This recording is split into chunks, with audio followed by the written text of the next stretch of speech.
Sorry, guys.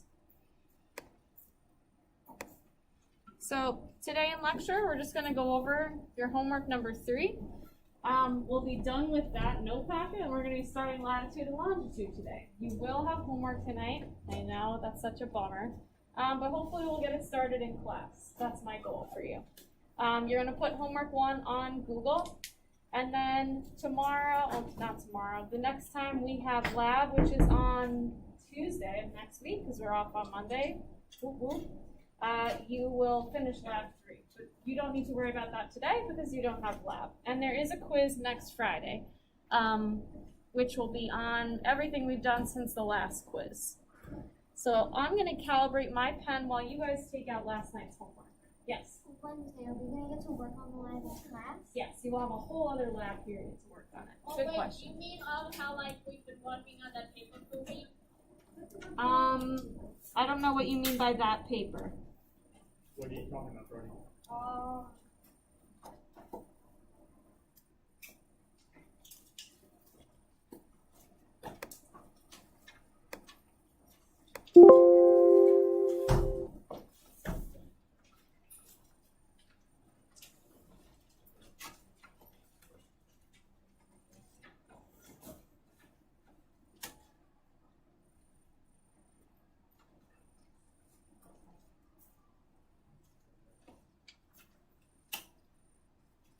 Okay.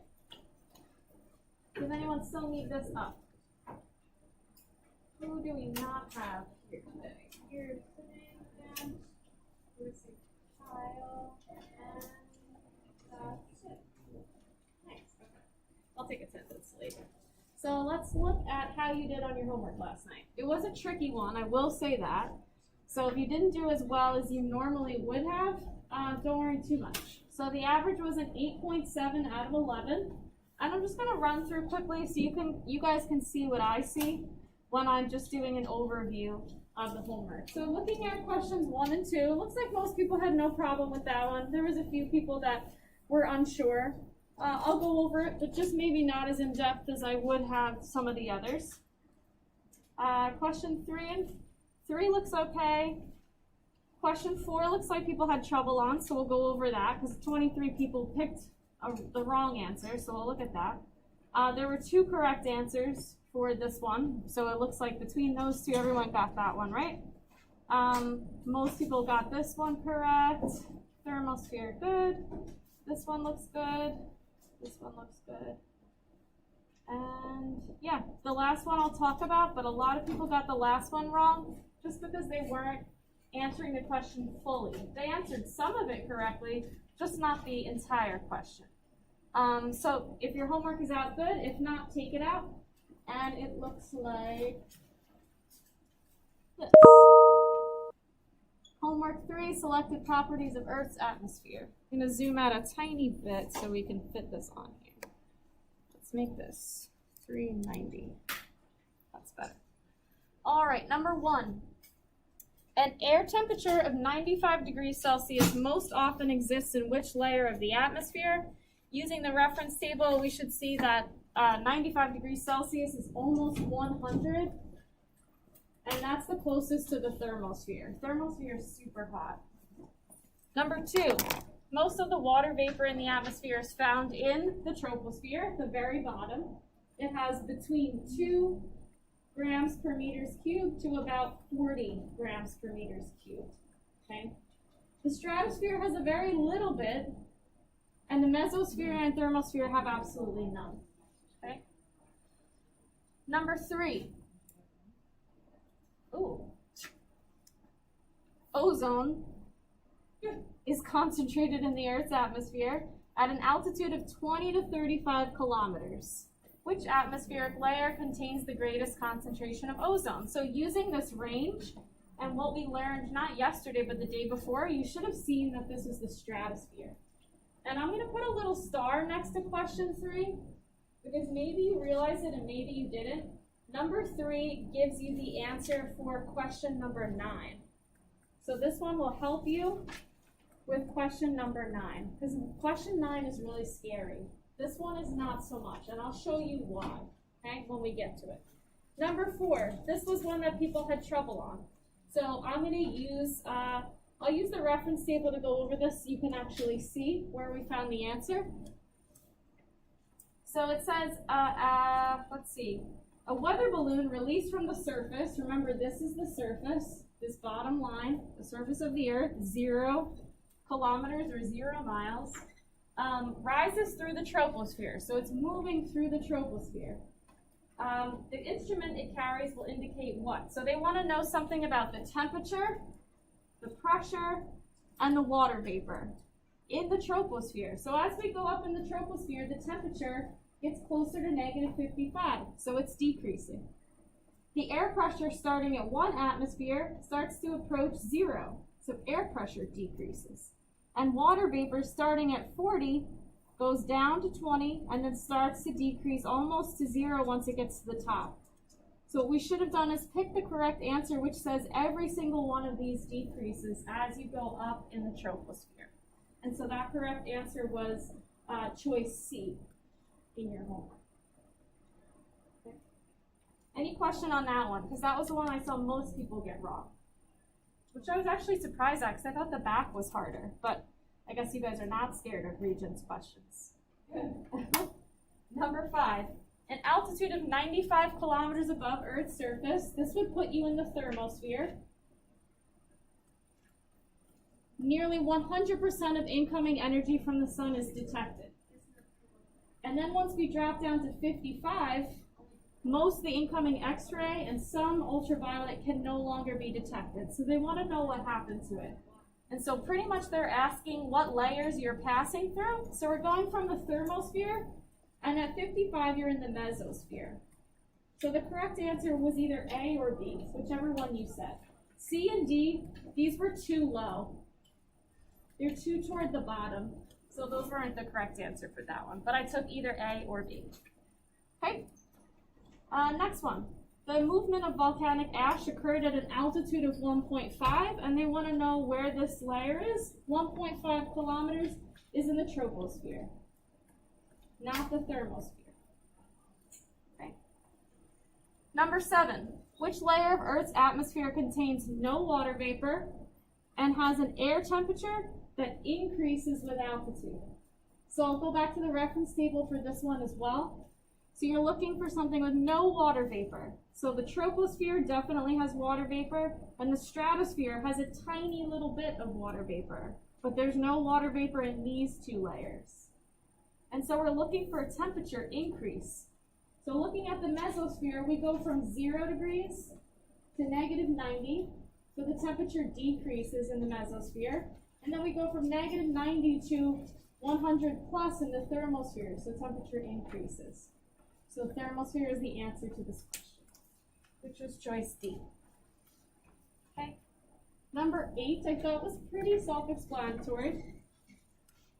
Which are spheres of the Earth's atmosphere? So this was just using page 14, pretty straightforward. And B was correct. Stratosphere, mesosphere, thermosphere. Questions from the front page. Okay. So now the weird Regents questions, which you guys didn't think were so weird, which is good. I thought this was going to be like really hard for a lot of people. And maybe it was for you, that's okay, but I thought more people would have a hard time with this. So I'm happy to see that's not the case. So this is the page of extra stuff that we don't care about. So I'll show you what I mean by that. It says the graph shows the average concentration of ozone in the Earth's atmosphere over Arizona during 4 months of the year. I don't care about Arizona, and I don't care about how long. Which layer of Earth's atmosphere contains the greatest concentration of ozone? So I don't even care about this. So I want to know which layer of the Earth's atmosphere has the largest amount of ozone. So looking over here, ozone concentration, the biggest numbers are over here. So where I'm seeing those numbers the greatest are in this section of the graph, where they're kind of sticking out close to 16 and 18. So I'm just noticing that it's between 15 and 20, this is miles, and about 25 to 35 kilometers. If you use your reference table, you should see that that window is right in the stratosphere, which was the correct answer, and the same as number 3 on the other page. So question 3 in your homework is the same question as this, but they gave you a scary graph and tried to get you to get the answer that way. But it's the same answer for both, because they're both asking about ozone. So this is a great example of using the test or the homework to help you answer other questions. So don't be afraid to do that. It's not cheating, okay? So good. And number 10, another great example of scary, unnecessary diagrams and extra words that you don't need. So it says the cross-section shows the general movement of air within a portion of Earth's atmosphere located between 30 north and south latitude. You don't need any of that. That's all extra. I'm trying to scare you and confuse you and take you away from the actual question. Numbers 1 and 2 represent different locations in the Earth's atmosphere. Again, I don't even really care about that. What I do care about is this. Which temperature zone layer of Earth's atmosphere is shown in the cross-section? And the only piece of information I need is this, that this is Earth's surface, this is sea level, and this. 10 kilometers off of Earth's surface would put you in the troposphere. That's it. Okay. Questions on those two? Nice. All right, now number 11.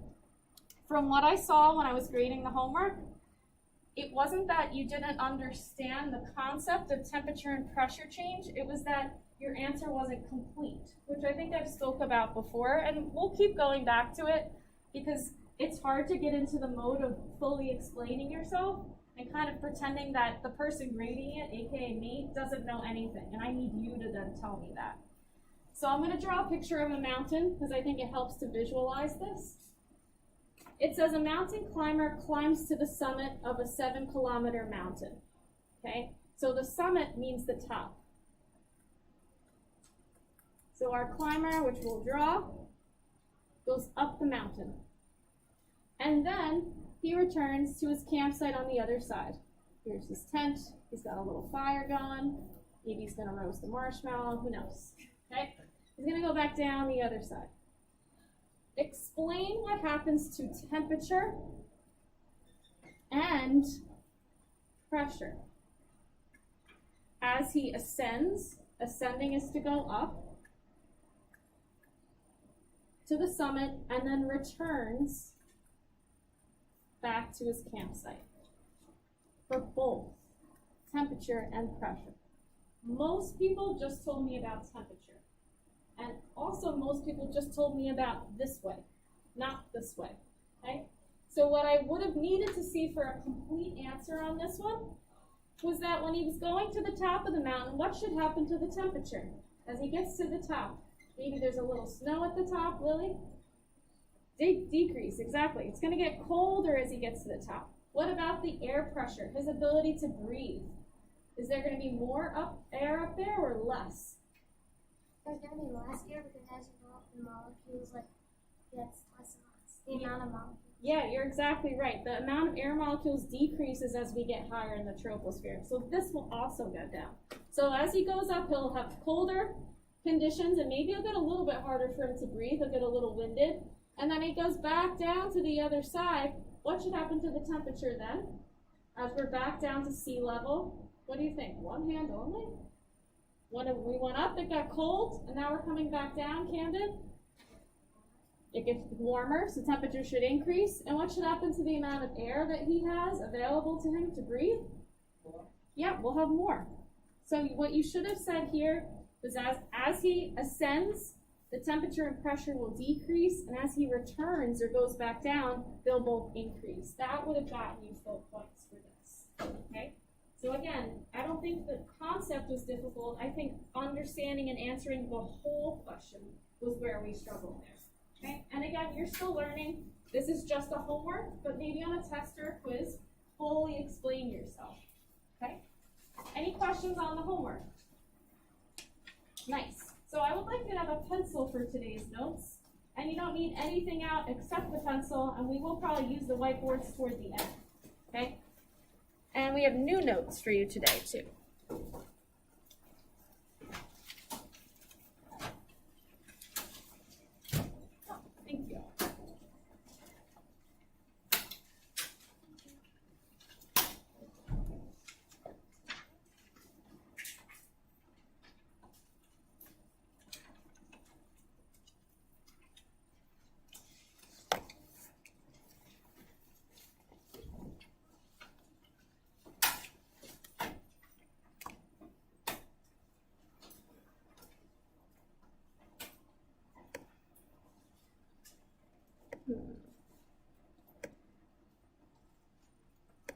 So many things to minimize.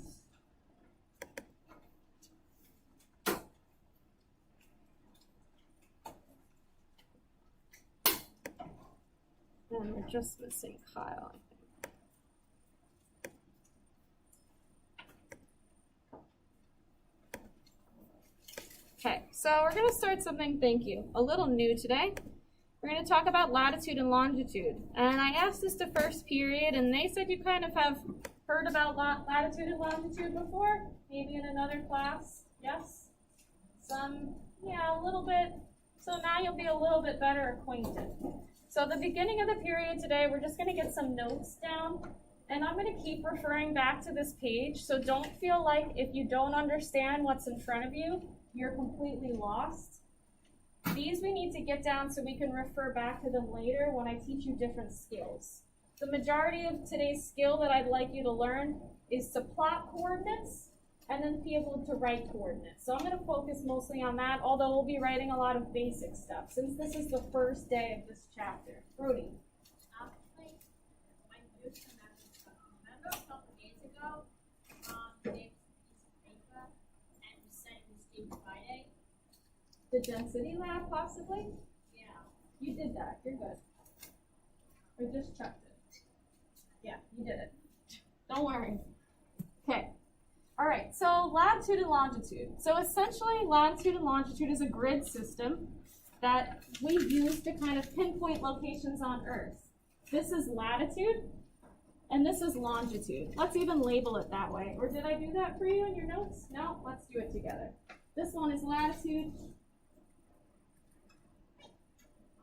This one is longitude.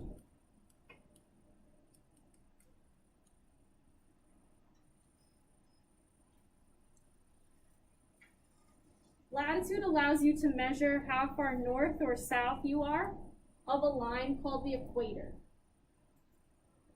If you are above the equator, you are north. If you are below the equator, you are south.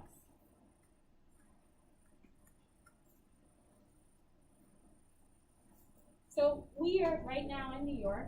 We live in North America, so we are in the northern hemisphere. So we live above the equator, as does the majority of the world. Most of the continents on Earth are in the northern hemisphere. So most people live in the northern hemisphere. Longitude is kind of, it reminds me of if you've ever peeled the orange skin off and you look at the orange before you take a slice out. That's kind of what longitude looks like to me. It's like slices vertically of the Earth. So longitude is measured east or west from a line called the prime meridian, which runs through Greenwich, England. It's considered 0 degrees, just like the equator is considered 0 degrees. And so if you're to the right of the prime meridian, you're considered east. And if you're to the left of the prime meridian, you are considered west.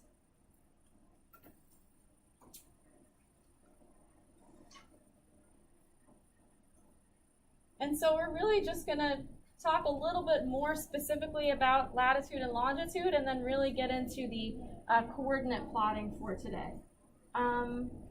So I think I'm going to skip the top section and talk about that a little bit later. So latitude is north or south, just like we said below. And we base our latitude on the altitude of Polaris, which is also known as the North Star in the night sky.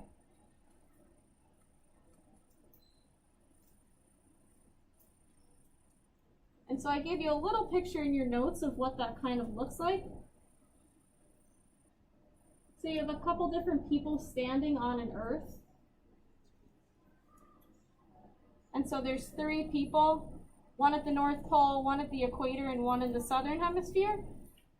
And you can kind of just see that we're measuring our latitude, how high or low we are compared to the equator, to a star called Polaris, which is in the constellation Ursa Minor, which is a little Dipper. That is this many miles away. I don't really think I can say that number. If anyone feels like they can, please let me know. Trillion? No. Yeah, I don't even know. Really far away. And so why the star is significant is because the Earth's axis is kind of aligned with it. So it's kind of as if I spun you in a chair and you look straight up, the point above your head would be stationary, but everything else around it would be moving. So the North Star is directly aligned with like the top of Earth, you could say. And we'll be talking about this more when we get to rotation and revolution. Okay, so I'm going to skip this section for now, and we'll get to that when we talk more about altitude of Polaris and latitude. Okay, so let's talk about the reference line for latitude. It's the equator. And we measure latitude if we're north or south of the equator. It's important to note that all lines of latitude are considered to be parallel, meaning they don't touch one another, okay? Unlike longitude.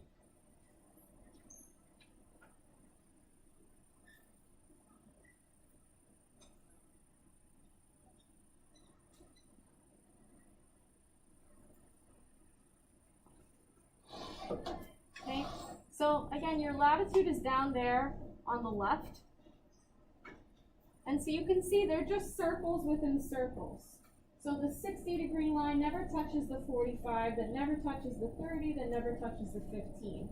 If you kind of tilted the Earth towards you, so you were looking at the North Pole, it would just look like a target almost at the top, okay?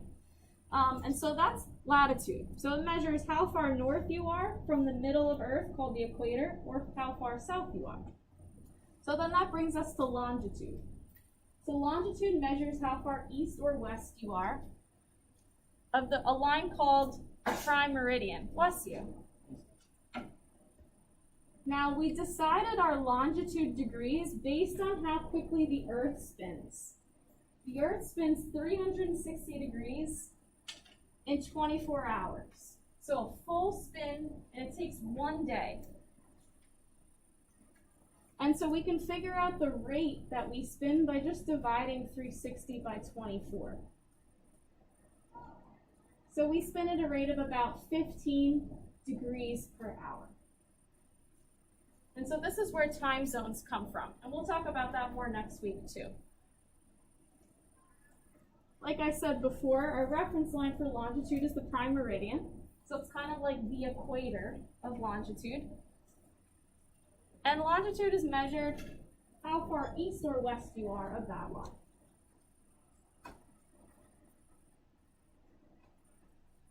And all of lines longitude meet at the poles, the north and south poles, at the tippy top and at the very bottom.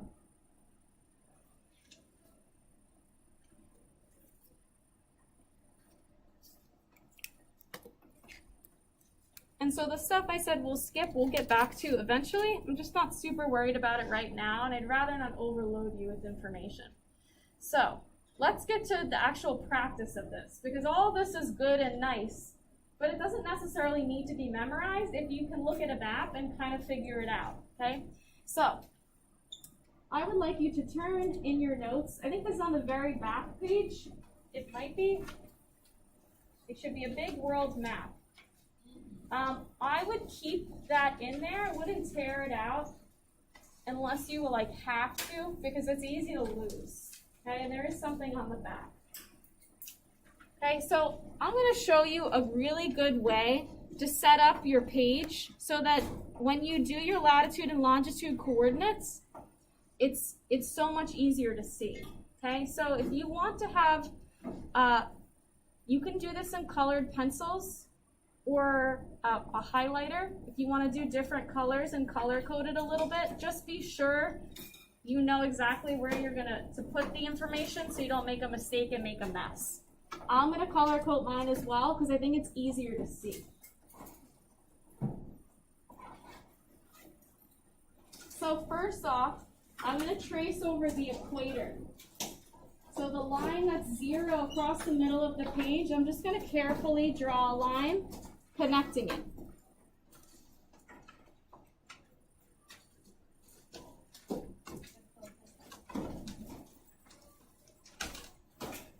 and I'm going to label this equator.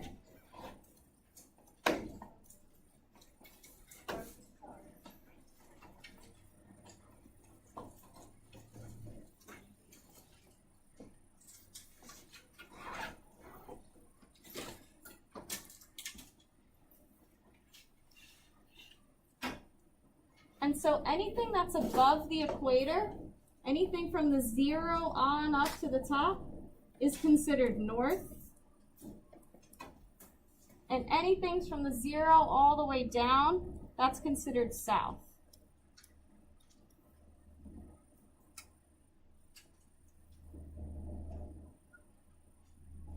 And now switching colors, we'll talk about longitude.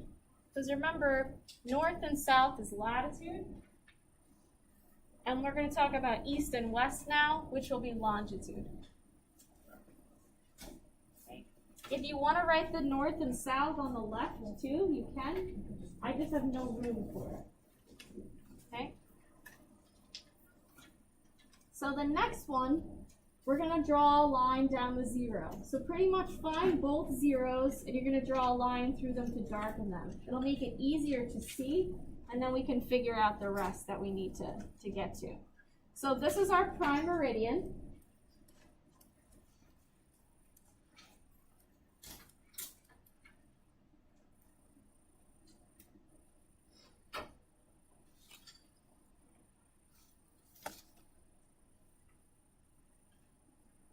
And everything from this line over is considered east.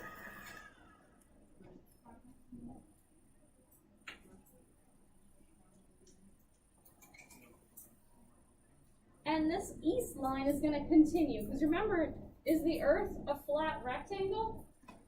No. Some people might believe that, but I will tell you here, it is not. You bring that across until you get to the 180 line, and then you're going to stop. This whole section is still east. And we can make a little dotted line up the 180 as well. This is like the prime meridian part 2. This is called the international date line.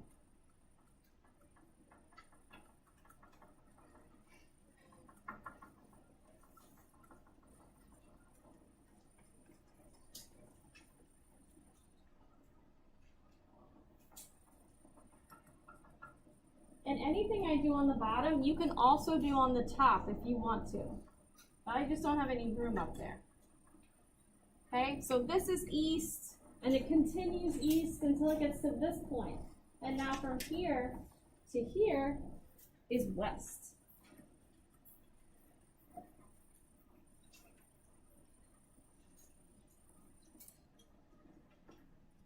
And don't do what I'm about to do with your highlighters, but I'm just going to show you so it makes a little bit more sense.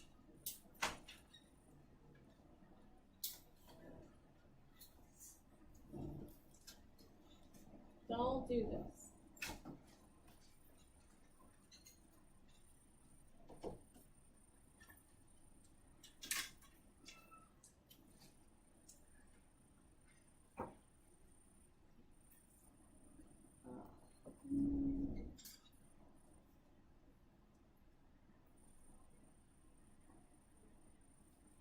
You'll see why I'm doing that in a second. It makes a lot of sense. And sure. Okay, so what you've essentially done, if you labeled all of that, is make quadrants for yourself. So the first thing when you're determining a coordinate for something is figuring out north, south, east, or west. So anything that's below the equator, anything that's down here is south. You don't have to do this, just look up here at me. South, south. Anything that's above the equator is north. So north, north, and this is still north. Now looking at the prime meridian. To the right of the prime meridian is east, east, and since this is like a continuation over here, this is east too, and this is east. and then we have west, west. Now, I know that's weird, so what I want you to do is take your map, holding out in front of you, and I want you to touch the edges of the pages by curling it around. So remember, is a globe a rectangle? No, but what we're trying to do with maps is represent a globe as a rectangle. So what I want you to see is that both of my green areas up here would touch if you made your notes round. Does that start to make sense a little bit? Oh, it's weird. And so that's why east continues past 100 and then stops here, okay? Because you're trying to represent something that's a sphere as a rectangle, okay? So you can put your paper back flat again. Hopefully that helped a little bit. And what we've done when we divide our map up is we make quadrants for ourselves, so it's easier to do the coordinates, okay? If you want to write in these letters, southwest, northwest, northeast, you can do that. Just don't do the colors, because then it'll be hard for you to use your map. So if you want to write down northeast, southeast, northwest, southwest, and then northeast, southeast, you can. What if we accidentally already use colors? I did say not to, but then you have a very beautiful, colorful map. Just make sure you can still use it to read it. If you feel like you need another one, I could just give you another one.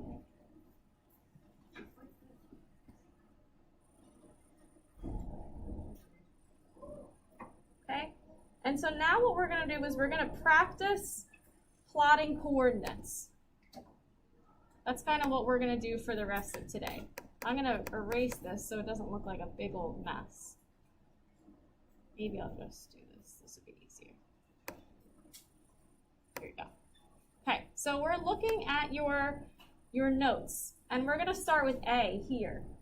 Okay, I'm going to have the map in front of me, but we're starting with A, our first coordinate. So A says 25 degrees north and 100 degrees west.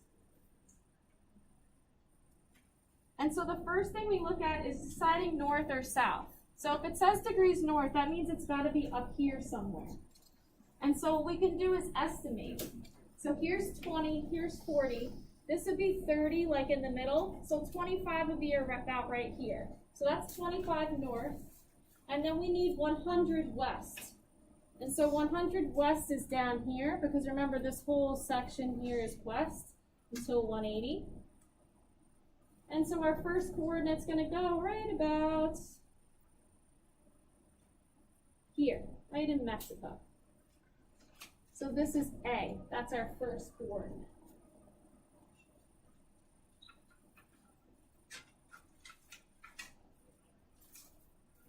And so you can plot this on your map too. So if you haven't yet plotted on yours, you can go ahead and put it on your map. So you should be right in Mexico, in the southern part of North America. Okay? Now let's do B together. And then I'm going to have you try C, D, E, and F. And if we have very brave people, I may have you guys come up with your expos and put it on my board. Okay? So B says 30 degrees south. So south means we're down here, below the equator, halfway between 20 and 40. So that's about where 30 degrees south is. And 105 east, this is our east section right here. East, but east also continues over here. So 105 east would probably be just next to the 100, between 100 and 120. So 30 south, 105 east would probably be just off the coast of Australia here. So, yeah, about right here. This will be our next one. This is B. Why don't you guys try C, D, E, and F? Take your time. I'll put the coordinates up here, actually, so you don't have to flip back and forth. I feel like that would be much easier for you. Okay, so I have them up here for you to read. Zoom out a little bit. And if you're having trouble, now's a good time to ask.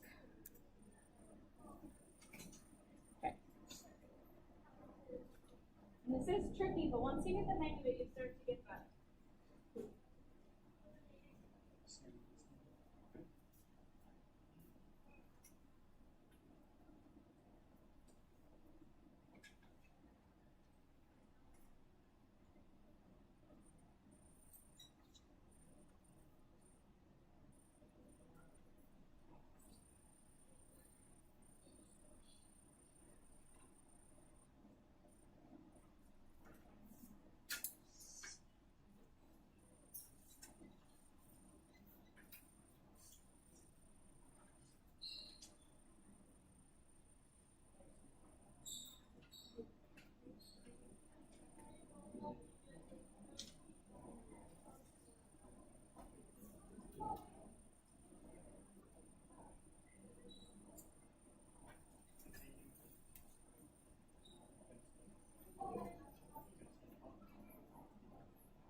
This is normal, label, using the sound. 65 the next year, and what is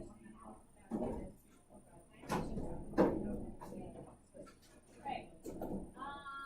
Let's see. I feel like we're gonna run out of time. So next time we're gonna start with this. We're gonna have some people come up and put their coordinates on the board to start off the period, and then we'll practice actually placing coordinates or taking coordinates off the map and putting them on our page. So I'm gonna give you your homework for tonight. And I have one little thing that is changed on the homework that I wanna make sure you put on yours too. It's question 1 and 2. So just make sure you make this little change. That was the most terrible circle I've ever drawn. Once you're in good shape, it's not that bad. It looks like a bird. There you go.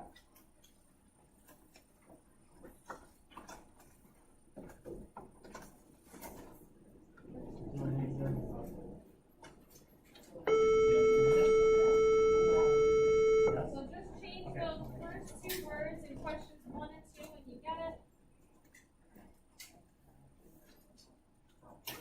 See them up on the board. Instead of run, you're going to put this. Fair enough. The same thing. But it makes it a little bit easier to understand. Okay? Yep. Great job today, guys. I know that was a lot. The first day of a unit is usually kind of overwhelming. And then it gets easier as you go.